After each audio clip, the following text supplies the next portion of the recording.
Hello friends, आप सबका स्वागत है मेरे चैनल टारगेट विथ विकी में। आज हम लेकर आए हैं भारतीय संविधान का पार्ट 2। तो आगे हम प्रश्नों को देखेंगे। चलिए शुरू करते हैं। हम अपना पहला प्रश्न है, आप यहाँ पे देखिएगा। निम्नलिखित गतिविधियों में से कौन सा संविधान द्वारा शोषण के विरुद्ध अधिकार के अंतर्गत प्रतिबंधित है? ऑप्शन ए है धार्मिक अल्पसंख्यकों का शोषण। ऑप्शन बी है अनुसूचित जातियों और अनुसूचित जनजातियों का शोषण। ऑप्शन सी है मनुष्यों और बंधुआ मजदूरों की तस्करी। और ऑप्शन डी है विस्थापन और विकास गतिविधियों के कारण जबरन प्रवासन। तो हमारा सही आंसर हो जाएगा ऑप्शन सी, क्योंकि मनुष्यों और बंधुआ मजदूरों की जो तस्करी है यह शोषण के विरुद्ध अधिकार के अंतर्गत आता है। शोषण का विरुद्ध अधिकार यह मौलिक अधिकार के अंतर्गत अनुच्छेद 12 से 35 के अंतर्गत आता है। और शोषण के विरुद्ध अधिकार जो आर्टिकल 23 है और 24 में है। 23 और 24 में शोषण के विरुद्ध अधिकार। आर्टिकल जो 23 है इसमें मनुष्यों और बंधुआ मजदूरों की तस्करी का विवरण दिया हुआ है कि किसी भी मनुष्य को आप यदि बंधुआ मजदूरी कराते हैं तो यह दंडनीय अपराध है। ठीक। और अनुच्छेद 24 में है कि 14 वर्ष से कम उम्र के बच्चों को किसी भी कारखाने में या आप कहीं भी किसी कंपनी में उसको काम पे नहीं रख सकते। 24 में, आर्टिकल 24 में है कि 14 वर्ष से किसी कम बच्चे को आप किसी कंपनी में किसी काम कराने के लिए उसको नहीं रख सकते। ठीक है, क्लियर हो गया। चलिए चलते हैं अगले प्रश्न की तरफ। अगला प्रश्न है कि भारतीय संविधान ने किस देश से न्यायिक समीक्षा की विशेषताएं उधार ली हैं? हमारा ऑप्शन है इंग्लैंड, दूसरा ऑप्शन है संयुक्त राज्य अमेरिका, तीसरा ऑप्शन है ऑस्ट्रेलिया और चौथा ऑप्शन है जर्मनी। तो इसका सही आंसर हो जाएगा अमेरिका, यूएसए। अमेरिका जो है, अमेरिका से न्यायिक समीक्षा, जो भारतीय संविधान की न्यायिक समीक्षा है वो ली गई है। कुछ और भी महत्वपूर्ण है, जैसे मौलिक अधिकार हैं। जो मौलिक अधिकार हम बताए हैं, जो भाग 3 में आता है। मौलिक अधिकार भाग 3 में राष्ट्रपति का जो पद होता है, राष्ट्रपति पर महाभियोग की प्रक्रिया, ये सभी यूएसए से ली गई हैं। ठीक है, तो हमारा सही आंसर हो जाएगा संयुक्त राज्य अमेरिका। चलिए चलते हैं अगले प्रश्न की तरफ। अगला प्रश्न है, भारत में संयुक्त सत्र के बारे में निम्नलिखित में से कौन सा सत्य नहीं है? यानी इन ऑप्शनों में से, ये जो ऑप्शन है, इन ऑप्शनों, यहाँ पे 3 ऑप्शन है, इन तीनों ऑप्शन में जो गलत है वो हमको चुनना है। तो देखिए ऑप्शन देखते हैं। इसकी अध्यक्षता लोकसभा के अध्यक्ष द्वारा की जाती है। तो यह बिल्कुल सही है, क्योंकि जो संयुक्त सत्र वो भी आर्टिकल 108 के अंतर्गत, जो अनुच्छेद 108 है उसके तहत संयुक्त सत्र बुलाया जाता है। ठीक है, और इसकी अध्यक्षता जो है लोकसभा के अध्यक्ष द्वारा की जाती है। ठीक है, और दूसरा ऑप्शन है संयुक्त सत्र में कोई भी नया संशोधन नहीं किया जा सकता। यह बात भी बिल्कुल सही है कि जो संयुक्त सत्र होता है उसमें किसी भी प्रकार की जो नई संशोधन है वो इसमें नहीं की जाती हैं। और तीसरा ऑप्शन है कि इतिहास में केवल 4 बिलों को संयुक्त सत्र में भेजा गया। तो ये गलत है, क्योंकि अभी तक संयुक्त सत्र में केवल 3 ही ऐसे बिल हैं जिनको संयुक्त सत्र में भेजा गया है। ठीक है, चलिए आगे बढ़ते हैं। अगला प्रश्न है, निम्न में से कौन सा भारत का संवैधानिक निकाय नहीं है? ऑप्शन ए है भारत का निर्वाचन आयोग, ऑप्शन बी है भारत का वित्त आयोग, और ऑप्शन सी है राष्ट्रीय मानवाधिकार आयोग, और ऑप्शन डी है राज्य वित्त आयोग। तो हमारा सही आंसर ऑप्शन नंबर सी राष्ट्रीय मानवाधिकार आयोग हो जाएगा, क्योंकि यह संवैधानिक निकाय नहीं है। इसका गठन सन 1993 ईस्वी में किया गया था। ठीक है, चलिए बढ़ते हैं अपने अगले प्रश्न की तरफ। अगला प्रश्न है भारतीय संविधान में राष्ट्रपति के चुनाव की विधि किस देश से ली गई है? Option A Britain, option B America, option C Ireland, और ऑप्शन डी ऑस्ट्रेलिया। तो हमारा सही आंसर हो जाएगा ऑप्शन नंबर सी आयरलैंड, क्योंकि राष्ट्रपति के जो चुनाव की प्रक्रिया है वह आयरलैंड से ली गई है। इसके अलावा आयरलैंड से और भी कुछ बातें हैं, जैसे कि राज्य का नीति निर्देशक तत्व भी आयरलैंड से लिया गया है।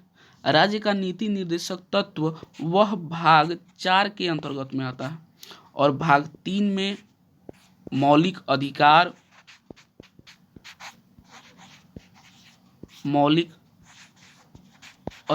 आता है। ठीक है, और जो मौलिक कर्तव्य हम पढ़ते हैं वह 4 के क में आता है, 4 के क में आता है। ठीक है, तो आप देख सकते हैं यहाँ पे, इसको मिटा दें।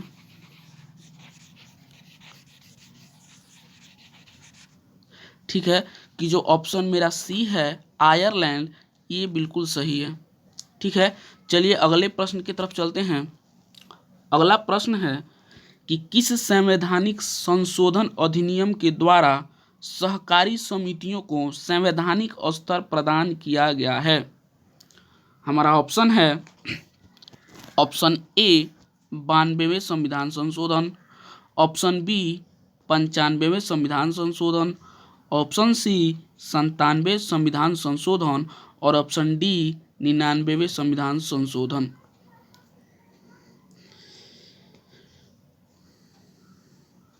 तो चलिए हमारा आंसर हो जाएगा ऑप्शन सी, जो 97वें संविधान संशोधन है, इसके तहत ही सहकारी समितियों को संवैधानिक स्तर प्रदान किया गया है।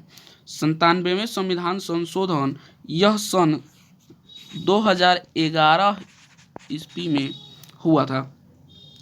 ठीक है, चलिए बढ़ते हैं अपने अगले प्रश्न की तरफ। अगला प्रश्न है, आप देख सकते हैं, अगला प्रश्न है निम्नलिखित में से किस संशोधन को भारत के मिनी संविधान के रूप में जाना जाता है? जो भारत का मिनी संविधान है, मिनी संविधान, तो मिनी संविधान के रूप में किसे जाना जाता है? ऑप्शन है 7वां संशोधन, फर्स्ट ऑप्शन, ऑप्शन बी 42वां संविधान संशोधन, ऑप्शन सी 44वां संविधान संशोधन, और ऑप्शन डी 74वां संविधान संशोधन। तो हमारा सही आंसर हो जाएगा ऑप्शन नंबर बी, यानी जो 42वां संविधान संशोधन है, कब हुआ था? तो ये हुआ था 1976 में। 42वां संविधान संशोधन 1976 में हुआ था। इसमें बहुत सारी चीज़ों को भारतीय संविधान में जोड़ा गया है। ठीक, इसीलिए इसे मिनी संविधान कहा जाता है। ठीक है, चलिए आगे अगले प्रश्न की तरफ चलते हैं। अगला प्रश्न है संविधान की उद्देशिका या प्रस्तावना का संशोधन कितनी बार किया गया, यानी जो भारतीय संविधान की प्रस्तावना है उसमें कितनी बार संशोधन किया गया है? ऑप्शन ए 1 बार, ऑप्शन बी 2 बार, ऑप्शन सी 3 बार, ऑप्शन डी कोई संशोधन नहीं हुआ। चलिए इस प्रश्न के लिए हम आपको देते हैं 5 सेकंड का समय। 5 सेकंड में आप आंसर बताइए। चलिए देखते हैं, जो भारतीय संविधान का जो प्रस्तावना है उसमें अभी तक केवल एक बार ही संशोधन हुआ है, केवल एक बार, इसीलिए हमारा ऑप्शन ए जो है सही हो जाएगा। ठीक है, इसमें केवल एक बार ही संशोधन हुआ है और उस संशोधन में जो देखिएगा प्रस्तावना होता है भारतीय उसमें आप पढ़िएगा तो उसमें प्रभुत्व संपन्न, समाजवादी, धर्मनिरपेक्ष, लोकतांत्रिक, गणराज्य, ये जो सारे शब्द मिलेंगे वो शब्द 42वें संविधान संशोधन 1976 के तहत ही जोड़े गए, उससे पहले उसमें नहीं थे। ठीक है, इसमें ही जोड़े गए। और एक शब्द और है राष्ट्र की एकता। जो राष्ट्र की एकता है उसको एकता और अखंडता दोनों शब्द मिलाया गया है कि राष्ट्र की एकता और अखंडता बना दिया गया उसको। जो संविधान का जो प्रस्तावना है उसमें एक शब्द है कि राष्ट्र की एकता और अखंडता, तो संशोधन से पहले वह शब्द केवल क्या था कि राष्ट्र की एकता।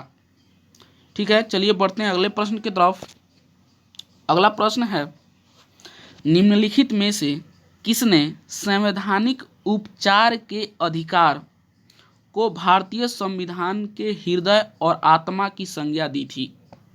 वह कौन थे, बताना है।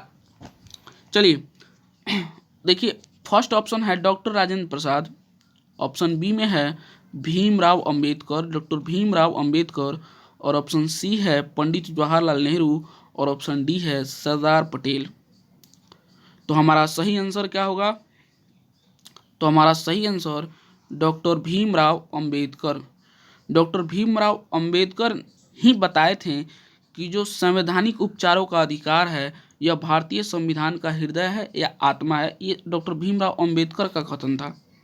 तो संवैधानिक उपचारों का जो अधिकार है, जो आप देख रहे हैं संवैधानिक उपचारों का अधिकार, यह किस अनुच्छेद के अंतर्गत में है? तो अनुच्छेद जो 32 है यही है संवैधानिक उपचारों का अधिकार।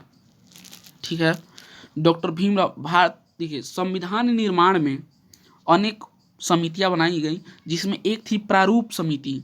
तो प्रारूप समिति के अध्यक्ष कौन थे? प्रारूप समिति के अध्यक्ष डॉक्टर भीमराव अंबेडकर थे। प्रारूप समिति के अध्यक्ष कौन थे? जो भीमराव अंबेडकर थे। ठीक है, आप देख रहे हैं यहाँ पे। चलिए अगला प्रश्न हम देखते हैं। अगला प्रश्न है भारतीय संविधान का कौन सा अनुच्छेद छुआछूत उन्मूलन से संबंधित है? ठीक है, ऑप्शन है ऑप्शन ए में आर्टिकल 14 यानी अनुच्छेद 14, ऑप्शन बी अनुच्छेद 15, ऑप्शन सी अनुच्छेद 18 और ऑप्शन डी अनुच्छेद 17। इनमें हमारा सही आंसर अनुच्छेद 17 जो है, इसे ही कहते हैं छुआछूत उन्मूलन, या इसे अस्पृश्यता का अंत भी कहा जाता है। ठीक, 1955 में नागरिकता संरक्षण अधिनियम 1955 में लागू किया गया था। 1955 ईस्वी में नागरिक संरक्षण अधिनियम लागू किया गया।